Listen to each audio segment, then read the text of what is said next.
про мотоцикл Maika 490 Mega 2, я упомянул главного его конкурента в лице Husqvarna CR430. Вот сегодня о нем мы и поговорим.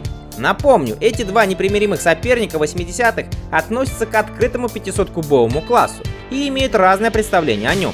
В отличие от Maika, которые считали, что двигатель должен быть максимально большим в классе, поэтому он у них объемом 490 кубиков, Husqvarna считала, что двигатель 500-ки должен быть по объему ближе к 400 кубическим сантиметрам. Поэтому с выходом модели CR они не раз меняли объем ее двигателя. Сначала он был 400 кубических сантиметров, затем 360, потом 390 и в 1981 году стал 430.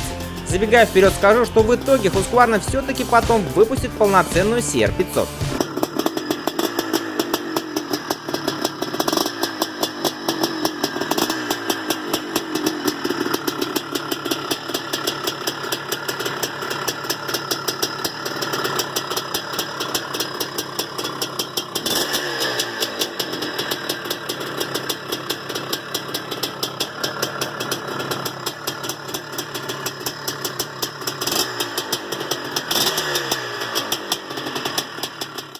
В начале 80-х доминирование традиционных европейских кроссовых машин уже перешло к наступающим по всем фронтам японцам, кроме открытого класса.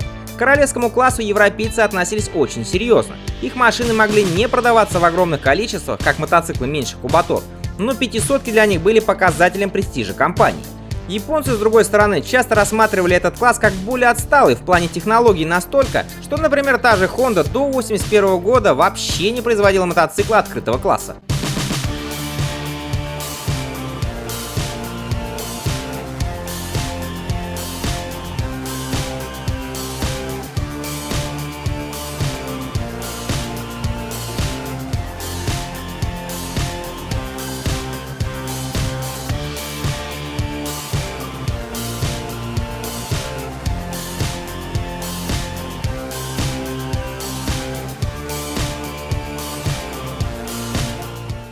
Husqvarna CR430, появившийся в 1981 году, имел абсолютно новый двигатель. Он имел картер из магния, кикстартер, который позволял запускать двигатель при включенной передаче, лепестковый клапан на впуске и шестиступенчатую трансмиссию. Этот мотор был самым маленьким из всех 500-ок и выдавал не рекордные 43 лошадиные силы, но он обладал сверхшироким и простым в управлении диапазоном мощности. Силовая установка имела хорошую середину и превосходные верха. Двигатель был конкурентоспособен с Honda CR450R и Suzuki RM465, но уступал моторам Maika и KTM, которые выдавали по 50 лошадиных сил.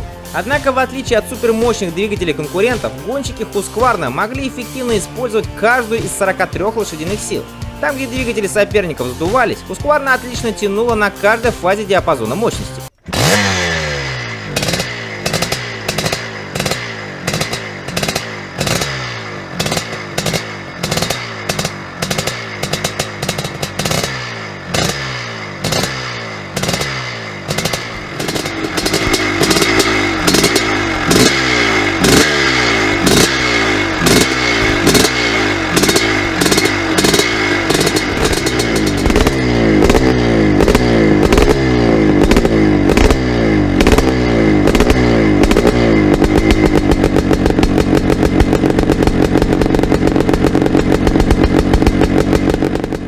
В отличие от большинства других европейских производителей, Husqvarna отказались от старого карбюратора Bing в пользу более современного Mikuni. В то время как большинство 500-ок той эпохи имели проблемы с подачей топлива, Husqvarna имела плавный диапазон, благодаря чему ей было легче управлять, чем полноценной машиной с объемом двигателя 500 кубических сантиметров. Также Husqvarna сама разрабатывала свою 40-мм вилку для CR430, которая была лучшей в открытом классе. Это означало, что фирма имела больший контроль над конечным продуктом, но обладала меньшими ресурсами, чем ведущие производители подвесок, такие как Showa, Kayaba и Öhlins, с которыми заключали контракты большинство конкурентов. Что касается задней подвески, то тут инженеры Husqvarna не стали изобретать что-то свое.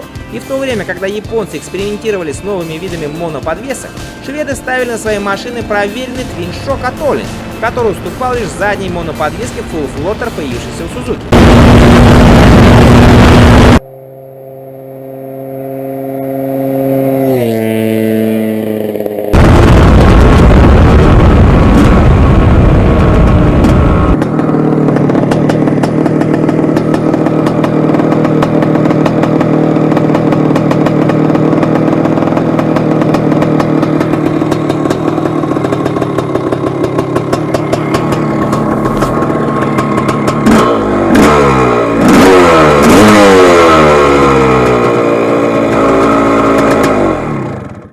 Отличная управляемость была визитной карточкой мотоциклов Husqvarna большей части 60-х и 70-х годов, и модель Husqvarna 430CR не ударила в грязь лицом.